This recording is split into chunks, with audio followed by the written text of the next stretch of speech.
This KFAN podcast is sponsored by Builders and Remodelers, exclusive Twin Cities provider of Elements Windows. Get the highest quality windows at unmatchable value. Visit buildersandremodelers.com for more details.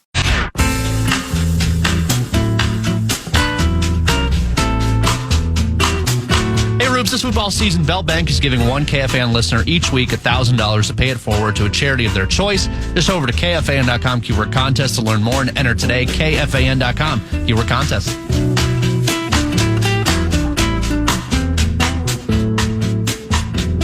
Dan, you've always hated the Gophers. You see my edge, Dan, from a concerned Gopher. I'm concerned for the Brosmer people and Gopher fans who have basically decided to invest everything in this one belief. And as I said before, it's human. He's an easy player to root for. He is undrafted. He wasn't supposed to even reach this level. All of that's true. I couldn't have been more complimentary of him last year when he played. Couldn't have been. And was extremely complimentary of what we'd heard about out of him from training camp. That's not exactly being negative about a Gopher. I'm just looking for a little bit of rationality here. Taking a little bit of the emotion out of it, which I don't think we're, unfortunately, seeing all that much of. Let's get to another Vikings talking point. Let's go. Maybe this will unify us and calm everybody down. Let's get to, I think, an area I'm hoping that we can all agree on. This talking point is called the run defense that wasn't. 2nd and 10. Wentz comes out of the shotgun. He's going to give it to Showtime. Aaron Jones right up the middle, and Derwin James.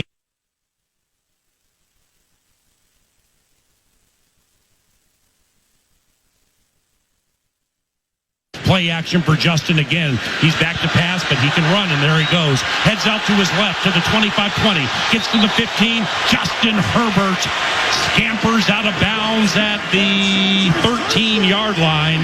That is a run of 18 yards for Justin, and another first down for them Bolts. Empty backfield for Justin Herbert. 6-year from Oregon. Vikings rush 4. Herbert steps up the middle, pedal to the metal, 35-40. Angles to the right to the 50. Blake Cashman finally brings him down at the 49. It's a 17-yard run for Justin Herbert. I don't know if people were listening about 10 minutes ago. Ben Lieber could not have laid out any better Justin Herbert's running ability and how he sees it and what he does with it, because that's exactly what he just did. Yep. Justin Herbert, who takes the snap, hands it to Vidal, and he scoops up the middle between the hash marks for a gain of 5, make it 7. 2nd and 3 from the 40 for the Chargers. Yeah, and if you're going to go out, and unfortunately, this is the position for the Vikings defense. You're going to go out and give up 5 to 7 yards per rush. The Chargers with Harbaugh will just keep running the football. I mean, they don't. I don't think they're going to want to put the ball at risk at all. They've come out with some bigger personnel, and they're just going to keep running it. 2nd and 3, offset eye right behind Herbert, who goes under center. Puts Gadsden the second in motion to the left, hand off the Dahl. Plenty of room up the middle as he darts to the left across the 40. Gets to the 45, then he's finally hit and stopped at about the 48. Effortless run of 8, maybe 9 yards. Not by Ledank, not by Chuck Mupp, not by Omarion Hampton. Kamani Vidal. Well done. 2nd year from Troy. 6th-round pick in 2024. And that young man now has 13 runs for 39 yards and the first rushing touchdown of his career.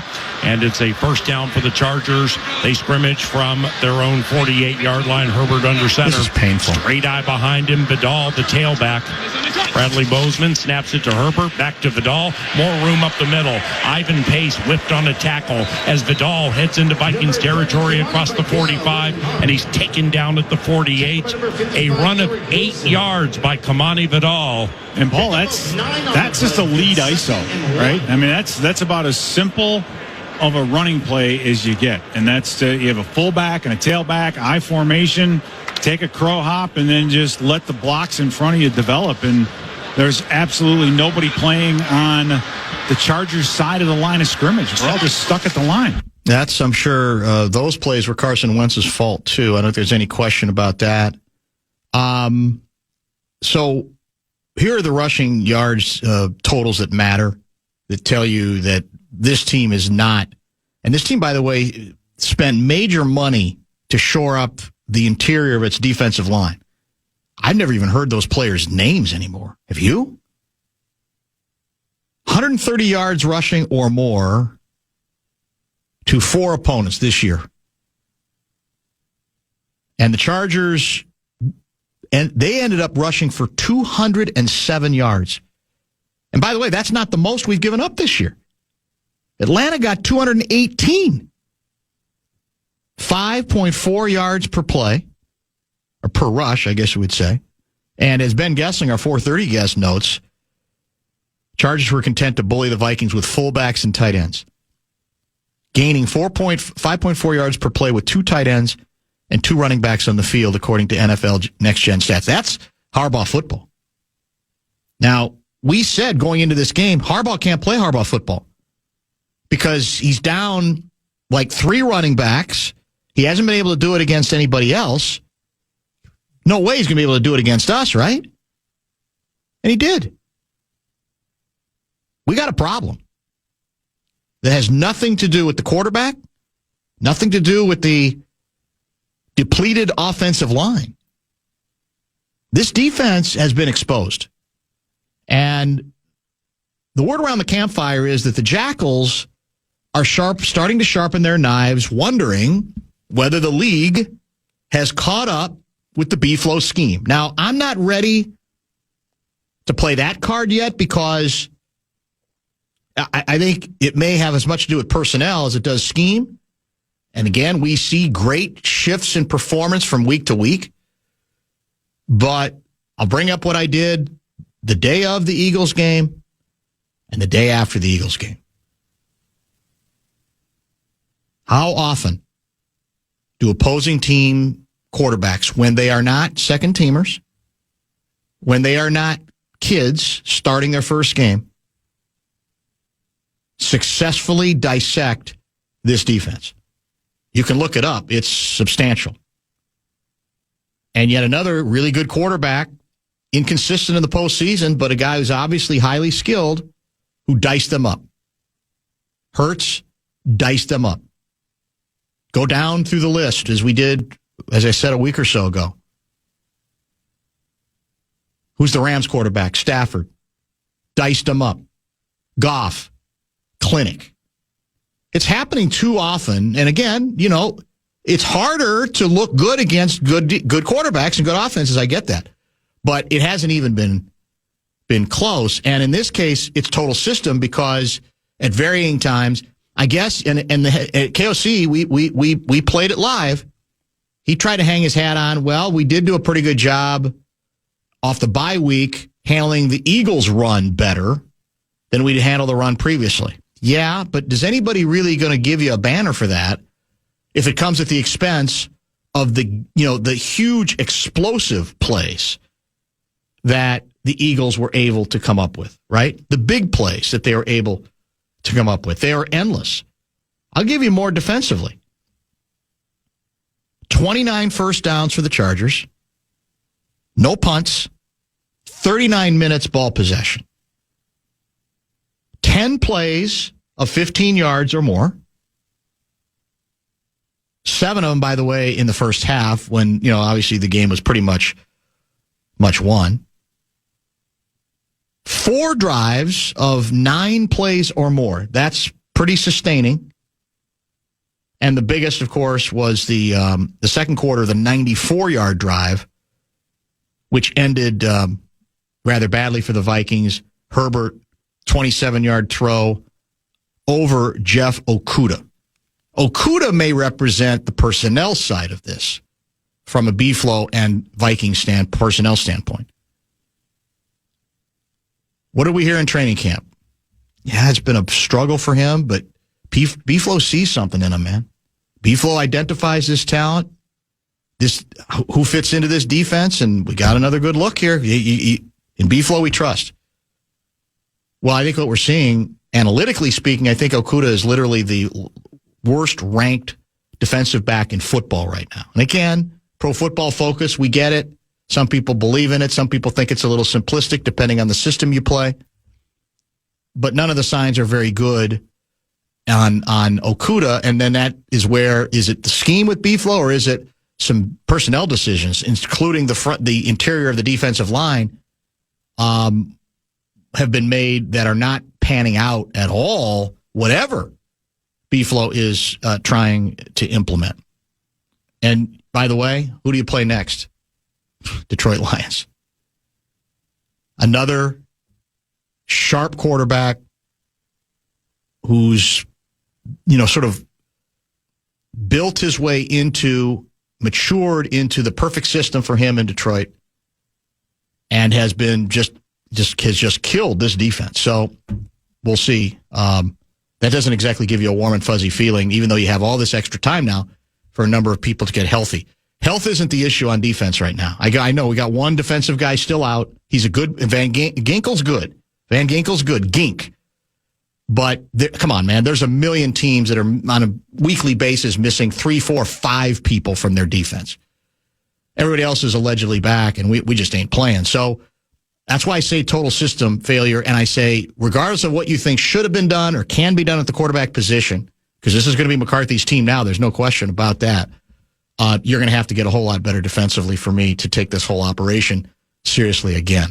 A little late. We got bonus bucks. We do. The fan and 2 men in a junk truck want to give you a shot to win those bonus bucks to the National Cash Contest. Head to KFAN.com. The keyword is Bills. Keyword Bills. KFAN.com. Keyword Bills. The play. KFAN welcomes Trans-Siberian Orchestra for 2 amazing shows at Target Center, December 28th at 3 p.m. and 7:30 p.m.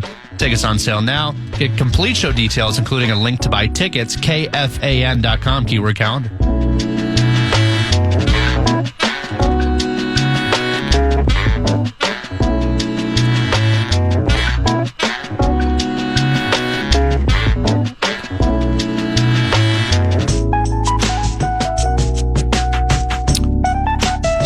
Anoka guy sent this text in about 3:13, so over an hour ago. If you need a bright side from last night's game, at least we don't have a quarterback controversy anymore. So Anoka guy, I'm afraid you're wrong. I mean, you should be right, but I am afraid you're wrong. There is still very much. Now, this one, in this quarterback controversy, Wentz is eliminated, but believe me, there is, amongst at least one element of the population, a massive quarterback controversy. Now, I said this before, I'll say it again. This is all in J.J. McCarthy's control because it's his team. There's not any question about that. That's why they took him where they took him. You believe in the quarterback whisperer. You believe in, still, in terms of his ability to evaluate quarterbacks, he likes what he thinks McCarthy can be. But if McCarthy struggles mightily, if there aren't enough, at least flashes of, here's where this is going, it'll get worse. And that's the nature of the position, especially when, let's be honest and be clear about it, you've been anointed the job. He didn't win the job. I mean, you could say technically he won the job in college, or he won the Vikings over enough to draft him, but there was no meaningful competition in training camp. This was the guy. If there had been any meaningful competition possible, then Daniel Jones would probably be this team's starting quarterback. I do believe that. I think Jones understood, no matter what they told him, he probably understood that it's the way teams tend to operate when they take a quarterback that high. I mean, who's the Colts quarterback he beat out? I can never remember his name. Richardson. Thank you. So you could say, well, the Colts, the Colts had a couple years with their phenom. That's the difference. So they were already at a point where they said, we got to open it up a little bit.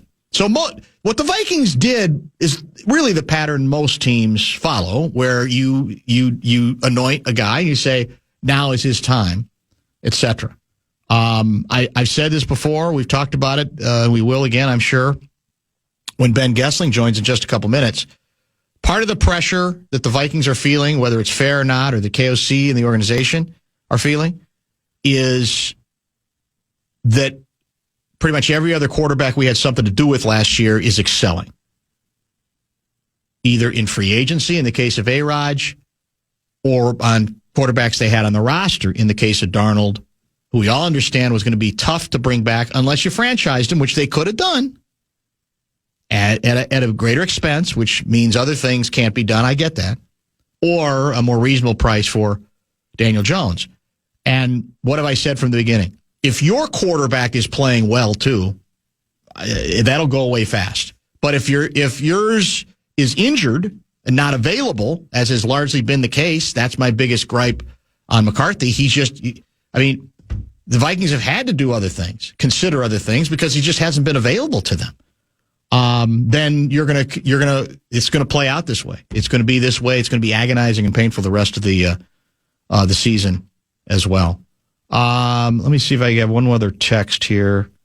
Lavel's covering something right now. I wondered, has he confirmed for 5:30? Do we know? Have you texted him? That's what I've got. I mean, I can send him send him a text just to remind him. I think he's covering a hockey game right now, or he's live tweeting a hockey game. That's for sure. Real quick on B-Flow. Feels like the NFL in general may have figured out B-Flow's mysterious, complex defensive scheme.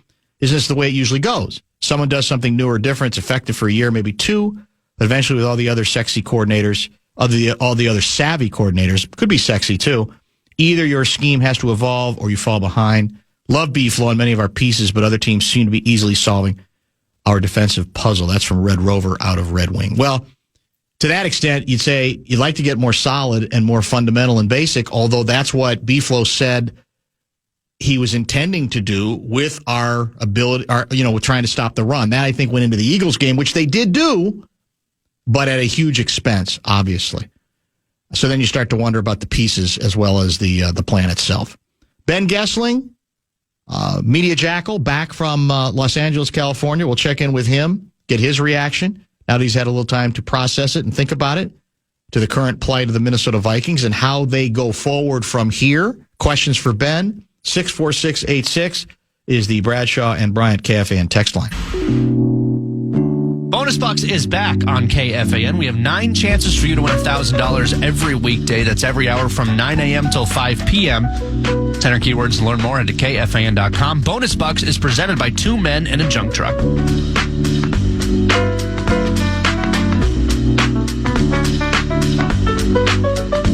Standard Heating and Air Conditioning brings us Ben Goessling each and every week on the Bumper to Bumper program and on the Paul Allen Project as well. Ben, kind enough to join us via the Connecticut Water Systems hotline. Were you participating in today's Zoom presser the day after? I was involved in it, yes. I was mostly monitoring as I was just getting back Gotcha. to LA. Figured. But didn't ask any questions, but yes, was all ears for it. I'm wondering if I want you to hear a bit of sound from early in the presser, if you remember it and whether it at all made you wince a little bit. Brett Blakemore, let's play that. Many things on the film are correctable. So for a lot of our listeners, you might not be shocked to learn it was a stunning, jarring throwback moment that had them breaking out in hives and thinking about the Christian Ponder era. I don't know if it hit you the same way. I don't know if the coach has any understanding of that, the use of that term, because it's not a new term. A lot of people use it. No. But here, it's almost like we need some kind of a trigger warning anytime anybody in the current administration gets anywhere near easily correctable. Yes, there are certain words, and my mind went there as well. There are certain words in Vikings lore that just kind of have that evocative feeling, that do have that trigger. The easily correctable one with Ponder is certainly there. Anytime somebody says anything about a tweak, I think about Daniil Hunter and Mike Zimmer, who thought a hernia was just a tweak. So, yeah, there are certain words that when those come up, and it may be completely unintentional, but yes. People that weren't here for that, certainly Kevin O'Connell was not here for Christian Ponder. In fact, I think was probably wrapping up his career around the time that Christian Ponder was talking about things that were easily correctable. But, my mind does go there when I heard it. I think he said it. He might have said it last night, too. But, yeah, when I hear it, that's the first thing I think of. It's too good. All right, I want to read you. A lot of texts have come in that I asked for, questions for you, and we're going to try to get to some of them. And the first one I'm going to read is going to sound, I think, a little bit sky is falling and maybe a little bit it'll feel like an overreaction. But I do think it leads to something I want to ask you. Here's the text. Unpopular. No, that's Harrison Phillips related. Where did it go? No, that's I thought I favorited it. It was basic. I can't find it now. I thought I had saved it, but the basic premise of it was, I got to admit, I'm always going to be a Vikings fan, through thick and thin. That's never. Oh, here it is. I'll always root for the Vikings, but last night didn't bother me a bit, as again shows that we should have hired the quirky coach who wins everywhere and not the with it and wow, culture is everything coach. Now, that may well be an overreaction to what took place last night, but there's an element of what I've received today, a little bit after the Eagles game, that I think speaks to something you and I have talked about before. This regime has been together for a while now, this coach and this general manager. There are no playoff victories on the resume to fall back on. There's none of that equity, even if there's a lot of regular season victories. And I think part of the story going forward, especially if they can't sort of, right the ship at least enough to either be back in the race or at least to show here's why we invested in J.J. McCarthy, it's going to get louder. It's going to get a little tougher and a little bit more difficult, and you Jackals, I think, are going to be a little bit more aggressive as well. And after a game like last night, I'm not particularly surprised that that's the way it can shift very quickly. Yeah, I saw a lot of it last night on social media. I mean, it was the level of anxiety and the level of angst was not hard to find. And yes, I think it is getting to that point because this is year 4 of it, and they're in this ship a little bit because they had success with kind of temporary quarterbacks, but those didn't result in playoff wins. And those are the things that when we talk about equity, those are the things that get you some equity. And I think everybody over there knows that. I think everybody is pretty clear-eyed about the fact that you need playoff success to lead to sustainable goodwill and for people to feel good about the regime going forward. I've had these conversations with people in that building and say, yeah, but the regular season success is great, but it doesn't mean a whole lot unless you can go deep in the playoffs and probably do so with a quarterback that is going to be your guy for the long term. So, yeah, I think all of that is shifting a little bit. I don't think anybody's terribly surprised by it. I think, some of the irritation from the head coach lately, as we talked about, has been this sort of narrative of whether McCarthy is actually injured and people kind of saying, well, is this actually something that has been keeping him out, which it is. But I think some of that's coming from there. I don't know that the expectations are anything that they are alarmed by or surprised by. That's part of this job, and it's completely fair for people to say, you know what, this is year 4 of this. You haven't seen the level of payoff yet. I mean, by this point, they've had more success in the regular season than Mike Zimmer, but Mike Zimmer had been to an NFC title game, I think, at the end of year 4. So right. You do get to a point where the playoff wins matter, and the fact that they're not here yet, people start to say, okay, we need to see some results here to settle everything down.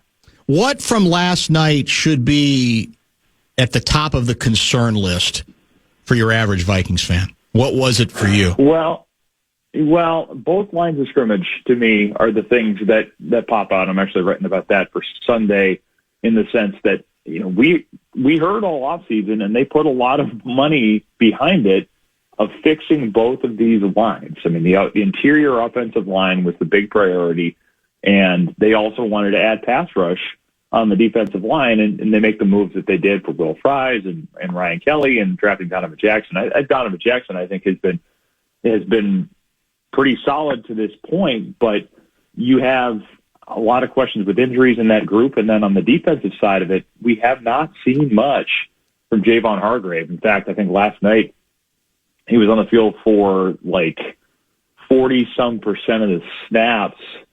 And it was one of his lower snap usages of the season. Jalen Redmond, I think, has taken a lot of his playing time. But you have a lot of players that got a lot of money, and it's going to put them back in a tough cap situation after this year. So when you've made those moves and those players aren't producing, and a lot of them are not 25 years old, you have players who are in their early 30s or in their late 20s, when they are kind of staring at a little bit of a tipping point with that group, even after all of the investments they made. And that is the piece to me that shows up, because the Chargers basically said, we can run the ball with heavy personnel as much as we want. We're not afraid of trying to play bully ball with you. And then on the other side of it, the Chargers have been one of the worst run defenses in the NFL. The Vikings basically decided they couldn't do that with the number of guys that they were missing, especially when C.J. Ham's out, Josh Oliver's out, and they said, well, okay, we've got to go try to throw the ball and keep Carson Wentz protected in the backfield. Obviously, they weren't able to do that either. So the fact that they got beat as badly as they did on both lines from a team that kind of hung its hat on, we're going to be better in both of these spots, that's the part that stuck out. And I think as you go forward with some of the questions that will come along both of those lines of scrimmage, it makes it all the more concerning for them into the future. I remain stunned by the decision to not bring Wentz over to the bench, because obviously Wentz wasn't going to take himself out. A lot of players pride themselves on that. I think he has shown an incredible level of toughness. But the head coach always has a right to say, come on over. That's it for tonight.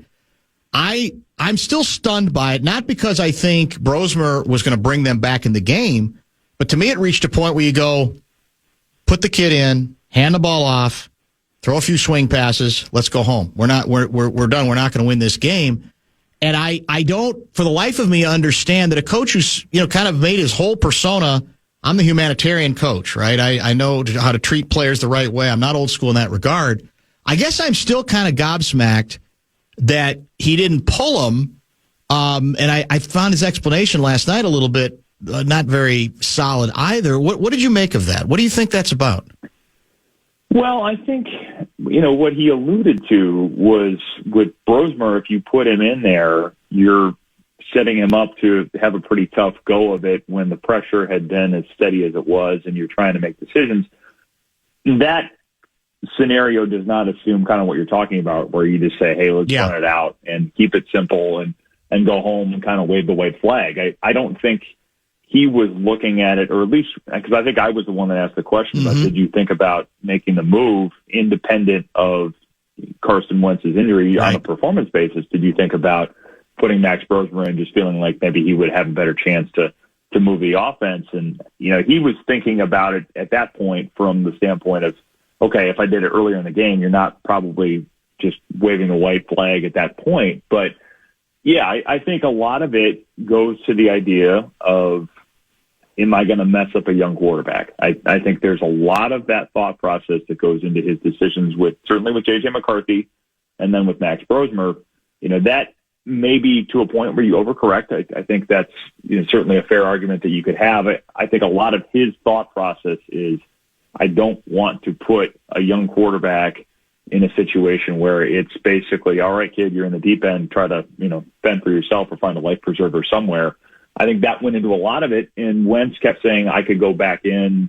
It's just pain. I can make my way through it. But, yeah, when he was getting hit as much as he was, and he was obviously in the pain that he was, it was hard to watch. And I think a lot of that, as he comes through it, he said he probably has not been in that much pain in a game before. And O'Connell did wonder on the interception if some of the injury and some of maybe the follow-through mechanics because of that front shoulder affected things there. So, yeah, it was a tough one to think about. I use the analogy a number of times in the press box.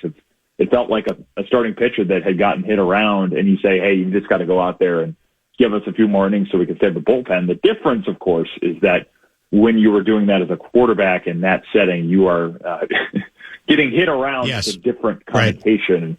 And that becomes pretty difficult for the guy that has to go out there and do it. Let me run by you a theory that is gaining traction in Gopher land. I'm kind of curious to get your view of. I don't know if you've heard it. And I think I've heard it. Okay, then you kind of know where I'm going. Away. The theory is there's only one rational reason for why the head coach did not insert Brosmer. His fear that if Brosmer plays well, he's then stuck with another quarterback controversy that has nothing to do with Carson Wentz, that he was going to probably had a chance to play so well that therefore we'll find out the truth that as much draft capital as the Vikings spent on JJ, they actually should have, well, I guess they didn't need to do the draft capital on the free agent quarterback. That's the beauty of it, that's really the guy better equipped right now to take this team to the promised land. Your thoughts? Well, yeah, I mean, I've heard it. I've seen it quite a bit. And I think we're kind of basing that on preseason football for the most part. And we're probably basing that on a little bit of Roll About Sky Mago Gophers. But yeah, I've heard a lot of it. I don't know that I necessarily think preseason football gives us enough of a window into what the regular season would look like to say one transfers to the other. I mean, I remember that with, back in the Kyle Floater days where people would say, boy, this guy is tearing it up. Why isn't he the starting quarterback when he looks this good? And, Gino Torretta, if you want to go back far enough, Gino, before your time, Gino Torretta was unbelievable. And he was a Heisman Trophy guy, as I recall, wasn't he? And we all had fun with that. Yeah. Yeah. So I think there's a little bit of that, but I think it's different in the regular season when you're not getting the number of reps in practice that you're getting in the preseason. I think a lot of what Max Brosmer is doing is, I've had the conversation with him. He's he's off working on the side quite a bit. You're not getting much other than maybe a little bit of scout team stuff, but as the third quarterback in the regular season, you're not getting prepped the way that the starter is just because there aren't the number of reps in those practices to do it. So I don't think it's necessarily anything. We've had a lot of fun with J.J. McCarthy related conspiracy theories, whether it's injuries or whether it's Max Brosmer. I understand the sentiment. I do think Max Brosmer has some promise, but me too. I don't know that is the exact reason that he's tearing it up this much. Because if that were the case, I think we've seen evidence with this coaching staff where, Jalen Redmond's an example of this. They signed Javon Hargrave. Redmond was an undrafted free agent who is playing better than just about anybody they have, and he's taking snaps away from a guy that they gave a lot of money to. So I don't think they are shy about saying, if you're the best one out there, you're going to play. I don't know that the conspiracy theory, as much fun as it might be, has legs on this one. No, I tend to agree with you. Is it, again, the league is set up in a way where a game like that was so thorough, as you laid out very nicely in your game story and your analysis, feels like more than one game, right? Yep. But it did feel so thorough to me that you're in this strange period where I don't think there's anything the head coach can say. Now, he tends to go word salad. He's the other extreme of Zim. I actually think, here's what's odd. I think as much as Zim got ripped and fans are ready to say good riddance, I think what they're looking for right now is a little more Zim, fire and brimstone. And that's, of course, just not KOC's nature. I mean, he did, I guess, last night go with the old, I didn't have the team ready to play, which he doesn't usually play that card all that often. But is this season, do you view this in terms of being a credible playoff threat? Do you think this is still salvageable here, or are we at pretty close to a point where, look, we know it's McCarthy's team now for sure. Wentz has come back to the pack in a big way. So let's just play the thing out. And if there's some JJ struggles, at least we're gaining that experience, and we can try to really restart the clock at the start of next season. Well, you look at the standings in the NFC, it is getting a little harder to see a path to the playoffs, to use the Steve Kornacki path to victory sort of phrasing. They are 12th, tied for 12th in the NFC right now. They're behind Atlanta, who they already lost to. They're behind the the Lions, who they'll play next week. Obviously, they'll play the Seahawks. And, trying to just look through the standings, we'll play the Packers here in a couple of weeks. But the schedule is tough enough that they'll have opportunities, certainly. They'll play a lot of these teams that they would have to overtake to get to the playoffs. But the flip side of that is you're not looking at last year's schedule where it's the AFC South and a lot of teams they can beat up on. In fact, there aren't many teams left on the schedule, probably other than the Giants, that they're going to go into a game as favorites. I think that's going to happen quite a bit, where they are the underdogs, and they're going to have to play with a level of consistency we have not seen to this point if they want to make a run. Because if you're probably talking about, I mean, there are 6 teams in the NFC already with 5 wins and 1 with 4, but call it 4.5 for the Packers. So you're sitting behind quite a large portion of the NFC, and you're going to have to play at a pretty high level to overtake those teams, especially with 2 NFC losses already on the ledger. So I think they would have to play well enough to make a run, and probably do it with J.J. McCarthy as the quarterback, that if they do make a run, it's going to make everybody feel a lot better about a lot of things, in part because the quarterback will have to play that well. But to ask him to come back in, and you've kind of gone from this thing of they wanted it to be supportive for him, they wanted it to be kind of this smooth on-ramp. Now he's going to come back in and say, okay, kid, we haven't won in Ford Field since 2020. You've got to come back in and be the igniter of some hope, at least for the fan base. I don't know if the team will be thinking about it that way, but I think there's going to be some of that from the fan base with McCarthy. So that's a lot to ask, and it's a lot to expect from a team that has not been consistent on either line of scrimmage.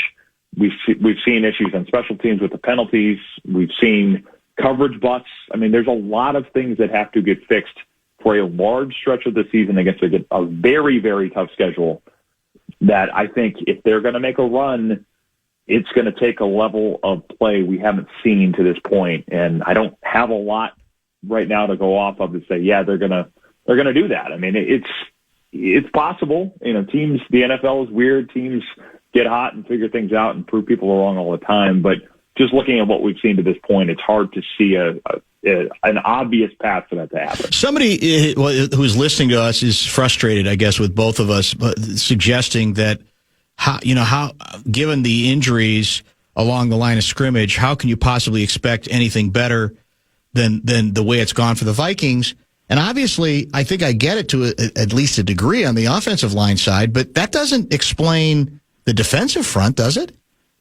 No, it doesn't. I mean, that would be where I would come back to that, too, is this was a team that was second in the league against the run last year, and they're 24th right now. So that is as big of an issue, I think, as anything. I mean, you look at the Chargers run for 207 yards last night, and really Justin Herbert was sacked twice, but otherwise had room to scramble, had room to sit in the pocket. I think a lot of the things that you hang your hat on with this team are on the defensive side of the ball, and they've had some things there. I think Van Ginkel being out has been a big factor, and Blake Cashman being out certainly is a factor as well. It's not anywhere near to the level that they've faced it on the offensive line. So I put a lot of it there. I understand what he's saying about the pressure and all of the machinations they've had to come up with on the offensive line. They still have not had a single snap where the 5 starters they want have been on the field together. So that's really, really difficult for any NFL team to work past. You never see NFL teams with enough offensive line depth in this day and age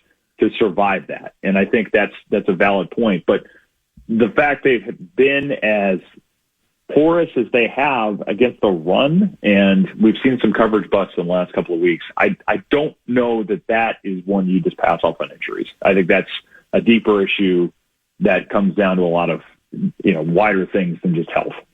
So is it fair to say that we're not? I mean, if you mentioned at the start, and you're going to write about this for Sunday, line of scrimmage again, huge issue, both offensive line and defensive line. That the early signs, and again, we're getting close to halfway through the season, or will be fairly soon, that the early signs regarding the acquisitions we made, the signings that we made, very disappointing, whether it's due to injury in some cases or just invisible in the case of a couple of the interior defensive linemen, correct?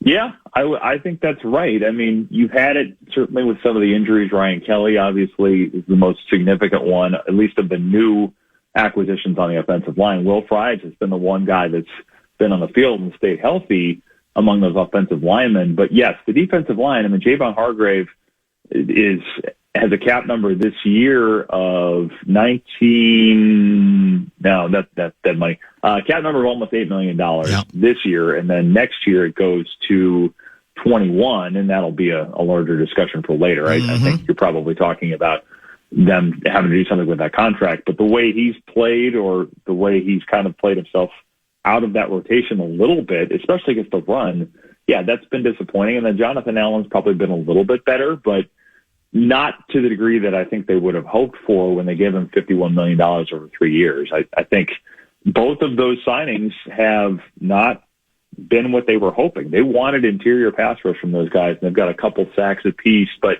they certainly have not been the consistent disruptors that they wanted. And against the run, they have been part of the struggle. So, yeah, I think a lot of those things have not worked out the way they hoped, and they're going to have a lot of questions after this year because they've got, I think, $347 million of cap commitments for next year already, and you're going to have conversations pretty quickly on some of these players they signed and saying, is the second year of this contract worth it, or do we need to think about doing some other things?